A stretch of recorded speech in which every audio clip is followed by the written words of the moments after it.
18.1 No more starter partner. Why being someone's training wheels will break your heart and possibly your marriage. If there were a public health warning label for open relating, this would be it. Do not become someone's starter partner. Not because beginners are bad people, not because you're too evolved for them, but because being someone's first try at polyamory is brutal on your nervous system, your calendar, your bandwidth, your patience, and, if you have one, your existing relationship.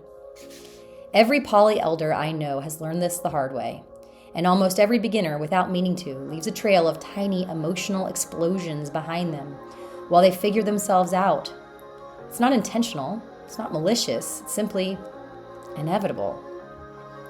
The emotional economics of dating newbies. When you date someone brand new to E&M, you sign up, whether you meant to or not, for the role of educator, therapist, wilderness guide, safety net, emotional regulator, and occasionally the person blamed for the feelings they stirred up in themselves. New to poly lovers often feel jealousy like it's a full-body allergic reaction, struggle to separate insecurity from intuition, communicate in riddles they didn't realize were riddles, break agreements they didn't understand, forget you have a life outside of soothing their panic, apologize 10 minutes too late for it to land, and leave without any closure, repair, or hope of friendship. None of this is because they're bad, it's because they're new. And the person they rely on the most, the one who feels the brunt of the confusion, the fears, the tantrums, the melancholic journaling, the frantic texting, the spirals, is you. Meanwhile, your primary partner, if you have one, is stuck dealing with the emotional fallout of your emotional fallout. It's a domino chain. Fuck up. I had to start somewhere. Suzanne had been in the lifestyle for years before she met her husband, Andreas. By the time they got together, she was comfortable with the rhythms of E&M. He, on the other hand, had only ever been monogamous. Still, they fell in love, got married, and remained open throughout their relationship. Suzanne didn't go looking for newbies, but newbies found her, as they often do. And because she's naturally compassionate, curious, and open, she kept saying yes. Each time she connected with someone new, the cycle repeated. She would gently guide them through their first waves of jealousy. She would explain agreements and what agreements actually mean. She would help them navigate fears about her marriage. She would reassure them, de-escalate them, and interpret emotional storms they didn't know how to articulate. And then she'd come home to Andreas, emotionally wrung out, overstimulated, or crying because something had gone sideways with yet another new lover who didn't have the skills or self-awareness yet to handle the complexity they'd stepped into.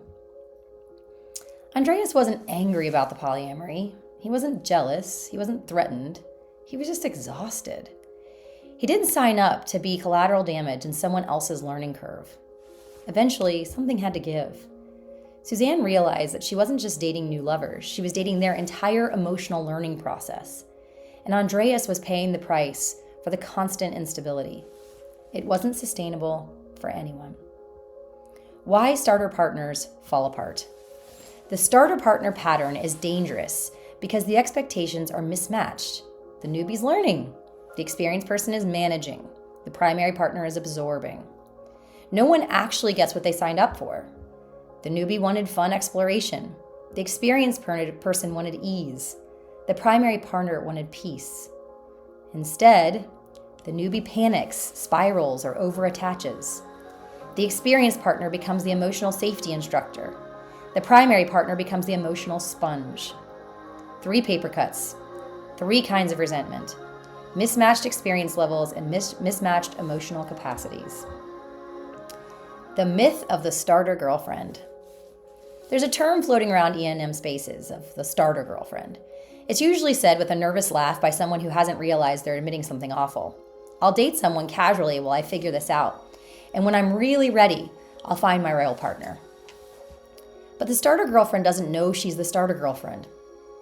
She thinks she's in a relationship, not a tutorial. She's investing emotionally. She's making space in her life. She's rearranging her schedule. She's doing the work. And then, the moment the newbie gets overwhelmed or evolves or realizes what they want or decides polyamory isn't for them after all, she just drops. Not because she did anything wrong, but because the relationship wasn't a relationship to begin with. It was a training module. People are not practice rounds. They are not warm-up sets. They are not beta testing for your future loves. They are whole humans with hearts, lives, calendars, trauma histories, children, obligations, and expectations just like you. If you wouldn't want someone to use you as training wheels, don't use someone else that way. Gratitude for poly elders. If you're newer to polyamory and you find yourself drawn to someone with more experience, it's worth pausing to appreciate what that actually means. They are choosing to walk into this with you knowing that there will be misunderstandings, learning curves, and feelings neither of you can fully predict. They're bringing years of stories and scars and still saying, I'm willing to try this with you. That's not a small thing.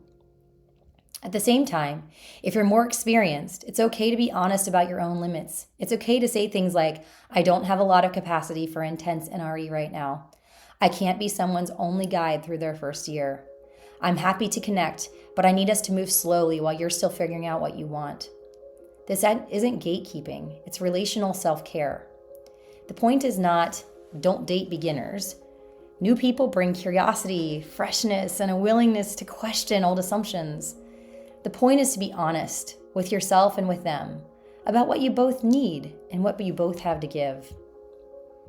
And if you're the newbie, please remember, your more experienced partner is not automatically wiser about you than you.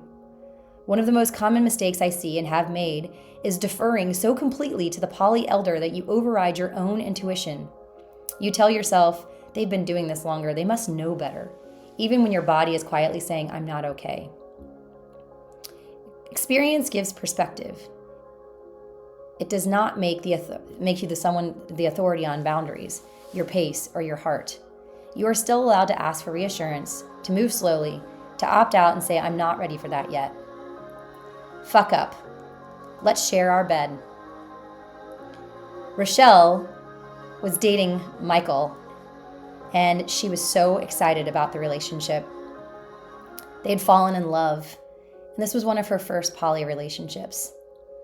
Michael and his wife, Rolanda, were very, very adept. They had been poly for decades. They had literally written the books on the topic. And so when they asked her to move in, when they asked Rochelle to move in with them, she was so excited. She was dependent upon them to teach her the ways. And so when she moved into their house, they had a guest bedroom, but they asked her to live with them in their family bed. Her gut and everything in her body said this is not a good idea. But because they were her elders, she followed their guidance. And that was the beginning of the end. As soon as she moved into the family bed, as soon as she started sharing their beloved bed, arguments began. Jealousy festered, and breakdown occurred. Ultimately, heartbreak ended the relationship for all three. And had Rochelle listened to that little voice in her head, things may have ended differently. Experience offers perspective, not authority. Mutual consent includes respecting each other's limits, regardless of who's been here longer. Rethinking starter partners. There's a lot of talk in poly spaces about starter partners, using language like training wheels or practice relationship. Sometimes people do grow apart as they grow into non-monogamy. Sometimes an early relationship genuinely is where someone learns who they are and then moves on. That's real. What becomes harmful is when one person is quietly holding the narrative from the beginning and the other person has no idea. So instead of saying starter partners are bad, here's a gentler invitation. If you wouldn't want to find out that someone saw you as disposable, if you wouldn't want to learn you were part of an experiment they never told you about, if you wouldn't want to realize you were always meant to be outgrown, then be careful not to cast someone else in that role without their consent. You're not too much for wanting clarity. They're not too much for having feelings. But you owe each other honesty about what's at stake for you. If you're not sure you have capacity for a long-term bond, say so. If you know you tend to attach deeply after sex, say so. If you're exploring and don't know where it will go, say so. And let the other person make an informed decision about whether they want to come along for the ride. Newbies are not the problem. Elders are not the problem. Silence about expectations is. As I continue to navigate my own path in polyamory, I'm trying to move from judgment to awareness of myself, of the people I'm drawn to, of the dynamics I help to co-create. I want to foster healthier patterns, protect my own and my family's well-being, and still leave space for curiosity and growth. My hope is that we can build communities where people new to polyamory feel supported, not shamed. People with more experience feel allowed to set limits without being vilified. And nobody quietly volunteers themselves as a sacrifice. Nobody gets turned into training wheels by surprise. We're all learning.